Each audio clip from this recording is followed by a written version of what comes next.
नमस्कार दोस्तों, एक नए प्रसंग के साथ मैं आपके सामने पुनः उपस्थित हूँ। राजनीति की पाठशाला में आपने प्रभु श्री राम के नामों का, गुणों का अलग अलग वर्णन देखा होगा। राजनीतिक पार्टियां जय श्री राम का नारा बुलंद करती हैं, राजनीतिक लाभ भी लेती हैं, सत्ता भी प्राप्त कर लेती हैं। कुछ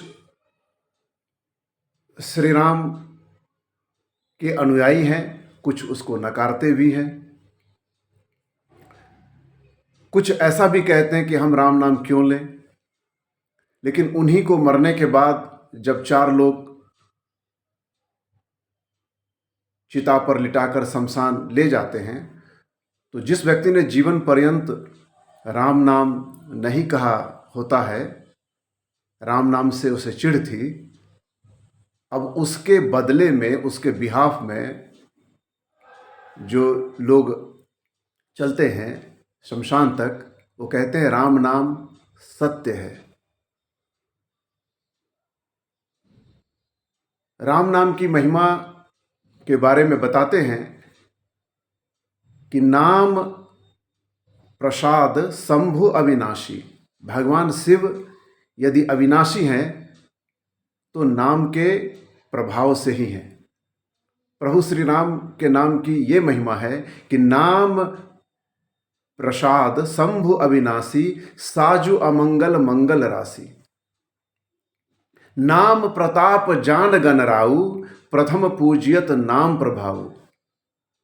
अगर गणेश जी प्रथम पूज्य हैं तो श्री राम नाम के प्रताप से ही हैं। उल्टा नाम जपत जग जाना, वाल्मीकि भय ब्रह्म समाना। वाल्मीकि रत्नाकर डाकू थे। ये प्रसंग वाल्मीकि रामायण में उल्लेखित है। और नारद जी ने एक मंत्र दिया कि तुम राम नाम जपो। उन्होंने कहा कि मुझसे नहीं जपा जाएगा राम नाम।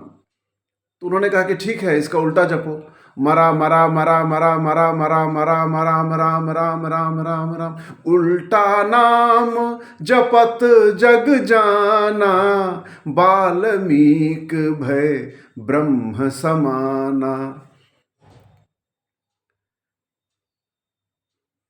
महामोह मही शेष कराला, राम कथा कालिका कराला। जो मोह है, काम क्रोध लोभ मद मोह, ये महिषासुर है। और इन महिषासुरों रक्त बीजों के संहार के लिए राम नाम भगवती कालिका है। जिन हरि कथा सुनी नहीं काना, श्रवण रंध्र अहि भवन समाना। जिसने अपने जीवन में राम कथा एक बार भी नहीं सुनी, तो उसका, गोस्वामी जी लिखते हैं कि उसका कान क्या है, सांप का बिल है। रामचरितमानस के बारे में बहुत सारी किंवदंतियां हैं, बहुत सारे विचार हैं, लेकिन रामचरितमानस एक ऐसी रचना है, कालजयी रचना, महाकाव्यों की श्रेणी में अग्रगण्य, जो शैव वैष्णव शाक्त के बीच का सेतु है, राजा और प्रजा के बीच का सेतु है, आदर्श परिवार की संकल्पना पर आधारित है। जीवन के हर समस्या का समाधान श्री रामचरितमानस में वर्णित है। रामचरितमानस में मानस रोग भी वर्णित हैं, हमें किन चीज़ों से दूर रहना चाहिए। आजकल जो साइकोलॉजिकल डिसऑर्डर लोगों में पनप रहे हैं, उत्तरकांड में सभी चीज़ों का समाधान है। लिखते हैं कि रामचरितमानस के प्रथम रचयिता कौन थे। गोस्वामी तुलसीदास जी तो एक सेतु बने। दरअसल श्री रामचरितमानस को सबसे पहले हमारे भोले बाबा श्री महादेव जी ने रचना किया। रचि महेश निज मानस राखा। पाई सुसमौ शिवासन भाखा। और समय पाकर उन्होंने सबसे पहले रामचरितमानस का उपदेश शिवा यानी कि माता पार्वती जी को दिए। रामचरित मानस एहि नामा, सुनत श्रवण पाइय विश्रामा। रचि महेश निज मानस राखा, पाई सुसमौ शिवासन भाखा। शंभु प्रसाद सुमति हिय हुलसी, रामचरित मानस कवि तुलसी। रामचरित मानस एक ऐसी पुस्तक है, आज के जो रिसर्च स्कॉलर्स हैं उनको हम लोग सिनॉप्सिस लिखवाते हैं, तो उसमें डिफरेंट पैरामीटर्स लिखते हैं। Topic, selection of topic, abstract followed by keywords, introduction of research, objective of research, importance of research, review of literature, hypothesis, research design, pre-testing, research methodology, analysis and interpretation, conclusion, recommendation, suggestion, appendix। Ramcharitmanas पढ़ेंगे तो आप पाएंगे कि इसमें synopsis भी है, इसमें एक बृहत आकार का थीसिस भी है। कैसे लिखा जाए, भाषा शैली कैसी हो, भाषा की सहजता, मैथिली, अवधी, ब्रजावधी, सारे भाषाओं को। उस समय आप देखिए भक्ति कालीन आंदोलन जब हुआ तो सूर, तुलसी, कबीर, इन तीनों के अलावा मलिक मोहम्मद जैसी ने उस दौर में पद्मावत की रचना की। मानुष प्रेम भयो बैकुंठी, नाही तका छार भर मुट्ठी। प्रेम से ही ना बैकुंठी हैं, नहीं तो क्या है हम, हाड़ मांस के शरीर हैं, छार भर मुट्ठी हैं। कबीर दास जी सिकंदर लोदी के समकालीन थे और उन्होंने कई कालजयी रचनाओं को अपने समय में विरचित किया। कबीरदास जी लिखते हैं कि कस्तूरी कुंडल बसे मृग ढूंढे बन माही, ऐसे घट घट राम है दुनिया ढूंढत नाही। कबीरदास जी निर्गुण राम के उपासक थे, गोस्वामी जी सगुण राम के उपासक। बहुत लोग ये कहते हैं कि मैं भगवान को नहीं मानता, मैं नास्तिक हूं, लेकिन वही लोग, मैं उन लोगों से यह प्रश्न पूछना चाहता हूं कि माता पिता के मृत्यु के उपरांत वही लोग घर में फिर माता पिता की तस्वीरें क्यों टांगते हैं? माता पिता स्वर्ग चले गए, जीवन भर आप नास्तिक रहे, आप मूर्ति पूजा के विरोधी रहे, तो फिर माता पिता के तस्वीर को टांग कर फूल माला चढ़ाने का कोई मतलब नहीं है। कहीं ना कहीं हर व्यक्ति सनातन धर्म से प्रेरित है और सनातन धर्म की विचारधाराओं से प्रेरित है, क्योंकि जितने भी धर्म हुए इस धरती पर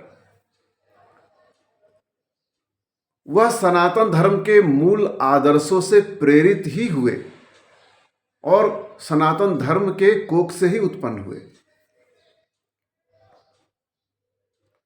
सनातन धर्म मां गंगा जी हैं, सभी को शरण दिया, लेकिन कभी उसका श्रेय या क्रेडिट उन्होंने नहीं लिया। अगर सबसे सहिष्णु, टॉलरेंस में अग्रणी कोई है तो सनातन धर्मावलंबी हैं। आप भारत भूमि को देख लीजिए, मुझे एक भी ऐसे देश का उदाहरण दीजिए जिसमें हिंदू भी रहते हो, मुसलमान भी रहते हो, बौद्ध भी रहते हो, जैन भी रहते हो, सिख भी रहते हो, ईसाई भी रहते हो, पारसी भी रहते हो और कई धर्मावलंबी। भारत विविधताओं से भरा देश है। ऐसा कहीं नहीं देखा और सुना जाता इस धरती पर। भारत माता ने अपने अंचल में सभी को शरण दिया है। सस्य श्यामला माता ने सबको अपनाया है, सबको शरण दिया है। रिफ्यूजी भी आते हैं तो यहाँ शरण पाते हैं।